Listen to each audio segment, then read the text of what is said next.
ಗೆಳೆಯರಿ, ನಾನು 5ನೇ ತರಗತಿಯಲ್ಲಿ ಓದುತ್ತಿದ್ದೇನೆ. ಇಂದು ನನಗೆ ಬಂದ ವಿಷಯ ಭಾರತದ ದ್ವೀಪಗಳು. ಭಾರತದಲ್ಲಿ ಎಷ್ಟು ದ್ವೀಪಗಳಿವೆ ಎಂದರೆ ಸಂಖ್ಯೆಯಲ್ಲಿ 1200 ಮೀರಿದರೆ ಗಮನಾರ್ಹ ದ್ವೀಪಗಳು ಸೇರಿವೆ.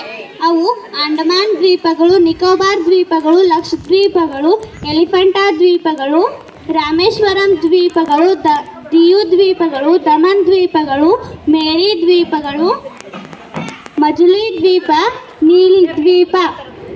ಮುಖ್ಯ ದ್ವೀಪ ಸಮೂಹಗಳು: 1. ಅಂಡಮಾನ್ ನಿಕೋಬಾರ್ ದ್ವೀಪಗಳು.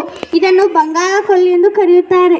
ಸುಮಾರು 223 ದ್ವೀಪಗಳು. ಈ ಸಮೂಹವು ಉತ್ತರ ಅಂಡಮಾನ್, ಮಧ್ಯ ಅಂಡಮಾನ್, ದಕ್ಷಿಣ ಅಂಡಮಾನ್ ಮತ್ತು ನಿಕೋಬಾರ್ ದ್ವೀಪಗಳು, ಕಾರ್ ನಿಕೋಬಾರ್, ಗ್ರೇಟ್ ನಿಕೋಬಾರ್ ಮುಂತಾದವುಗಳನ್ನು ಒಳಗೊಂಡಿದೆ.